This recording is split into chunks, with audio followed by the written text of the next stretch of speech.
Hey guys, welcome to another video. Today I'll be talking about my hair care routine.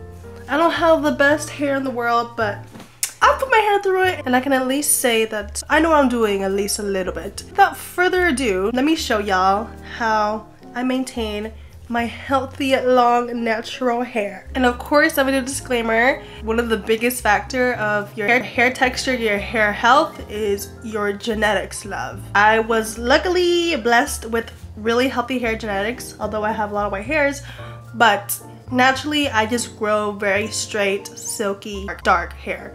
So even if you do all of this, you might not get the hair that I have, obviously, but at least you can learn a thing or two or implement one of the things into your own hair routine. So I had virgin hair from obviously birth to I'd say like 17 when I first bleached my hair. Let's say I bleached it once for a balayage and it was just the first session, but I was like, ooh, going in for 3 sessions is kind of expensive. I'm just gonna go in for a second session and just do it all then and there, which I did. And let's just say it made my hair a little crispy from doing all that bleaching in one, or I guess 2 sessions. I had a gorgeous long blonde hair and it was great. Blondes have more fun. I love being a fake blonde, but let me just say the maintenance on that blonde hair was not my favorite. Let's just say every time I got out the shower, my hair would be like knots because it was so dry. Like no matter what I did, it would just be so dry because I just stripped all of my hair out of its moisture, so that's what would happen. It would take me so long to just brush my hair simply from getting out of the shower. I think I'll take like an hour just to brush my whole head of hair because there's just knots everywhere, tangles, and like, you know when you're brushing your hair, it's like but for the most part, when I did get it straight and I got my products in, it was good. Until one day I went to swim in a pool. On a hot, sunny day in Riverside, I swam in a pool with my processed hair. Long story short, after that, my hair literally turned like gummy. It was just destroyed. Like it went from hard to brush to like quite literally impossible to brush, and it was just, I just ruined my hair basically from the chlorine and being out in the freaking hot sun for like hours. Let's just say my hair was done for. So I was like, I have no choice but to chop it all off. So I went from super long blonde hair to a wolf cut. And I hate having short hair on me, so that was a nightmare for me. And that's my little background story of my hair. And this is my hair. I don't know if I can show y'all. Don't mind my chair. This is what my hair looks like now. She's nice and long. This is even after like trim. Like I cut off like 3 inches. But ever since that wolf cut, this is what she looks like. Well, I also dyed it. So like still have blonde left, but you can't even tell because she's healthy now. Can't even tell that, but the bottom part is processed. But that was, oh, wanna see what she looks from the back? What does she look like? How does she look, y'all? Does she look good? Yeah? So now that you guys know a little bit of my hair history, let's just jump right into it with the do's and don'ts for your hair. This might spark some controversy, but one of my do's is do brush your hair while it's wet. Arrest me. I don't know why there's like this whole trend to not brush your hair while it's wet. Well, I kind of get it because it's like very vulnerable and it stretches out, so it's easy to like damage it. But honestly, I would not brush my hair after it dries from the shower because it will be all knotty and stuff. So when you brush it out, it dries in a weird way and it just looks weird. Brush your hair after putting product in after the shower. Do brush your hair before and after you sleep. Before you sleep, set yourself up for success, brush it, so when you go to sleep, if it gets messed up a little bit, it doesn't get as messed up compared to if you didn't brush it the night before. And then when you wake up, obviously brush your hair. I really hope you brush your hair when you leave the house, love.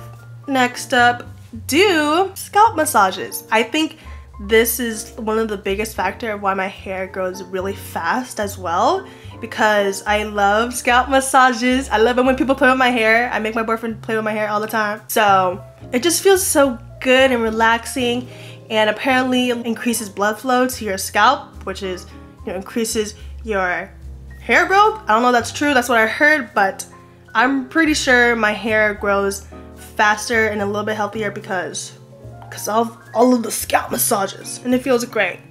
I love it. Do use nourishing products such as leave-in conditioners, masks, treatments, and oils. I feel like one of the other main factors of having healthy hair is treating it with very nourishing and hydrating products. I feel like just shampoo and conditioner, it's okay, but if you add a little more pizzazz to it, it's gonna be happy. Do tie your hair up or put it into braids or whatever, just as long as it's not down when you're working. I work at Trader Joe's, so I do a lot of like lifting and like holding boxes, and I realize when I'm like holding a box against my chest, I'm like rubbing some harsh cardboard against my hair. You know, when you're working a lot, you whip your hair around a lot, it touches a lot of things. So do yourself a favor and put your hair up or into cute little braids so you can prevent it from rubbing against so many things. Last but not least, do rinse or wash your hair after you go to the pool or swim at the beach. Preferably you would wash your hair after, but if you can't wash it immediately, at least rinse it, or at least rinse all the chlorine, all those chemicals out of your hair, or rinse off all the salt water in your hair because it causes damage. At least rinse it, but preferably wash it right after. Moving on to the don'ts. First off, do not brush your hair from top to bottom. If you're just beginning to brush your hair, do not just go like, you're gonna ruin your hair. You're gonna cause so much breakage and you can hear it, and it's more painful that way. When you brush your hair, you start gently in sections. You don't have to do specific, at least just not all at once. In sections, I literally just split my hair in half, and then I brush it from bottom, slowly make my way up. And be gentle, girl. I don't want to see no. Don't lay on your hair. Obviously, you can't always do this, but whenever you can, I made it a habit that when I lay down, I take my hair and I put it to the side. So I'm not like putting pressure in my hair and, you know, rolling around. It's like squishing my hair. That's what I do, and I feel like it prevents a lot of breakage and dryness. So obviously, when you're sleeping, you can't control it, but whenever you can do it, take it to the side and then lay down. Another don't is don't use heat. Obviously, it's hard to completely avoid using heat on your hair, but whenever you can, don't use heat. The only times I use heat is sometimes I'll blow dry my hair because I need to go somewhere. I preferably do not want wet hair, or I shower late at night and I want to go to sleep immediately and I don't want to sleep with wet hair. And very rarely, very rarely, I do curl my hair. That's like a once in a year thing. I very rarely use heat on my hair because I can smell it burning. You can see the steam coming off and it's scary. Do your hair a favor and try to do heatless curls instead, or heatless hairstyles. Next up, don't use elastics. It's like the basic elastic, the black little hair tie. Don't use that. I feel like those are very harsh on your hair and it causes a lot of breakage. So usually when I style my hair, I use claw clips and scrunchies. I don't know, I feel like scrunchies is a little less harsh on your hair, but preferably I just use claw clips, or I just don't. Or I use like tiny little elastics sometimes, but I don't use the standard black hair ties. And it always leaves like a huge like dent in my hair, and I'm like, oh, my poor hair. I don't know how people are gonna feel about this, but next up on my don't is don't do buns. I don't know, I feel like buns is like a very damaging hairstyle. I don't know, because every time I put my hair in a bun, it feels like it's like there's so much tension in my hair, and every time I take it out, it looks like broken in different places. Like, especially when you use the black hair tie with a bun, my hair looks like it's been through it every time I take it out. So I don't do buns. I don't think it's good for your hair at all. Next up, I do not use hairspray. I just thought to put this in because I realized I never use hairspray, and the few times that I did use hairspray, it made my hair very obviously like sticky, crunchy. If you don't have to put hairspray in your hair, please avoid it. I'm pretty sure it does a lot more harm than good to your hair. So next up on the don'ts is do not bleach your hair at home. Luckily, I've never done it, but I feel like if I were to do it, I would have fucked up my hair like crazy. And I've seen many stories, I've seen many people bleaching their hair at home. Obviously, I'm not saying every time if you bleach your hair at home, guarantee your hair is gonna be fucked up. In some cases, they look really nice. But girl, just invest a little bit more money. I know I know it's expensive, but invest a little bit more money and get it done professionally. Or just don't bleach your hair at all. But if you were to bleach your hair, go to a professional, please. The next don't is do not rub your hair with the towel after you shower. Like, you know, when people like after they shower they go like this with their hair towel. I think that causes a lot of breakage and damage. I don't think that's good for your hair at all. Just like rubbing against a dry towel and rubbing your hair against each other when it's very delicate, that's a no-go for me. And last but not least on the don'ts is do not sleep with wet hair. Everyone knows this. Don't do it. Don't do it. And your hair, you're gonna wake up with like weird looking hair too, so just don't do it. Looks weird and it's not good for your hair. It's a lose-lose situation. Now that I've gone through the do's and don'ts, let's go on to my shower routine. I'm not super specific with my shampoos, but I do avoid brands like Pantene, Head & Shoulders, all that stuff. There's not a specific shampoo that I use, but here are some brands I really like to use. Diane, it's a Japanese brand. It's not too crazy expensive. It's like $10 to $13. Another brand that I like to use, you can get it easily at Target or Walmart, which is Love Beauty and Planet shampoos. I also use their conditioners, works well for me.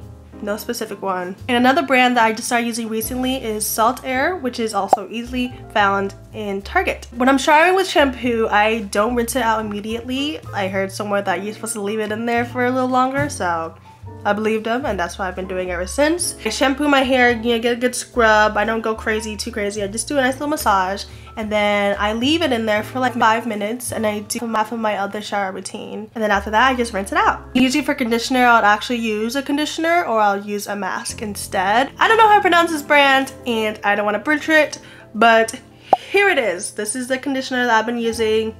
Nothing crazy, she works. I love her. She's a Japanese brand, but if you can't get that, honestly, any other conditioner from Target works. So that's for the conditioner, and then if I use a mask, I will use the Fino mask, also by Shiseido. This is a wonderful mask. I love her, makes my hair so silky. It's my favorite hair mask ever. I use it instead of conditioner. One thing that I do is after I put my conditioner in, I'll put my hair up, take a claw clip, and I'll clip it, and I'll do the rest of my shower routine, which is very nice because I put my hair out the way, do the rest of my shower routine while it's marinating and all that goodness. So it's a win-win situation. After that, I just rinse it out. Before I even leave the shower, I squeeze all the water out.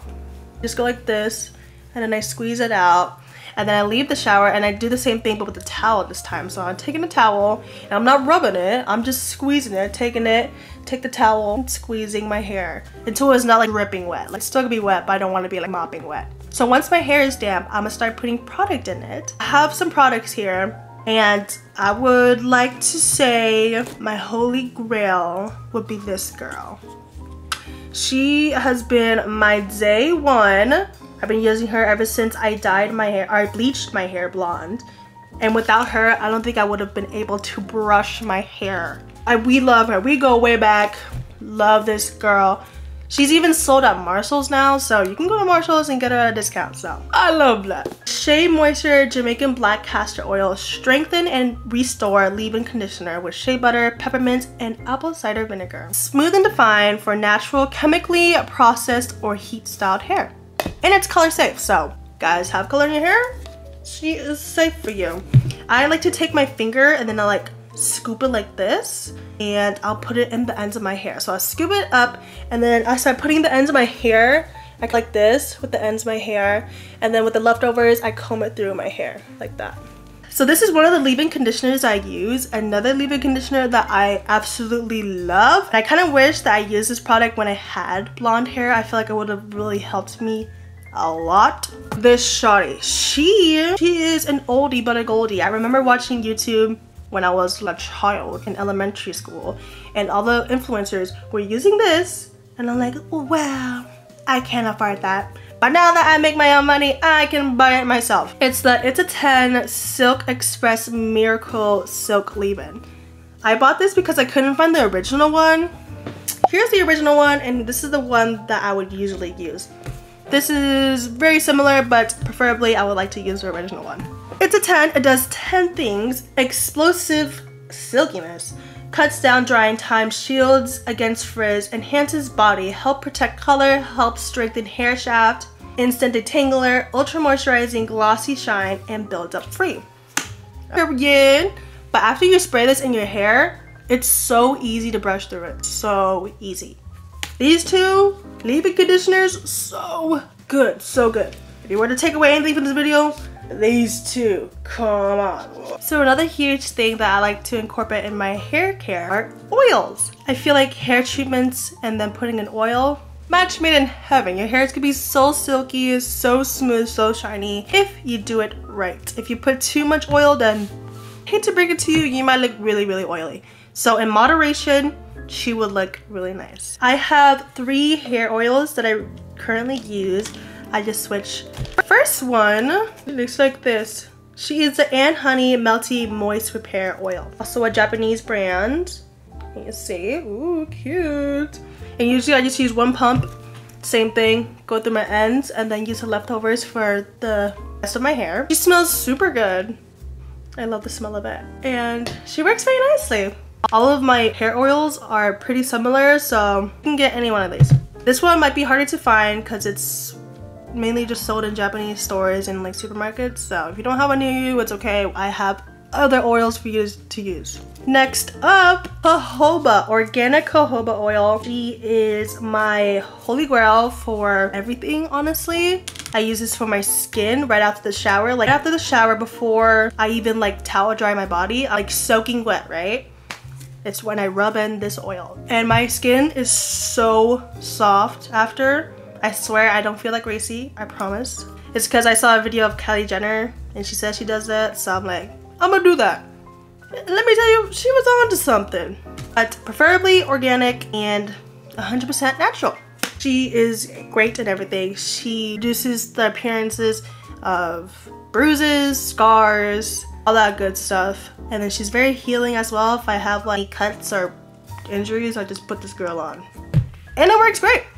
And on your nails, why not? And I also love it on my hair. It makes my hair super soft. Makes it look so shiny and healthy. I love her. And I only use like a little bit. I use like half a pump. Too much, it goes too greasy. Last but not least, we have this Moroccanoil. This is pretty new. I started using it this week and I really love it. This is also another thing I've seen ever since I was a kid, but he's not able to buy it. And my brother's girlfriend bought this for me and to give it a try, and I absolutely love it. I know it's a little bit pricier. Actually, these guys are kind of pricey. These products here are a little pricey, but I swear it's worth it. She's a thicker oil for sure. But anyway, I love her. She makes my hair extra shiny, extra smooth. She might be my favorite oil out of these 3, but highly recommend this girl. She's great. I can't honestly explain it. She just makes my hair so soft and silky, and I love it so much. So that is all for my hair care routine. Thank you for staying till the end of the video. I will have these guys links below so you guys can use them and continue on with your hair care journey. Once again, thank you for watching and see you guys next week.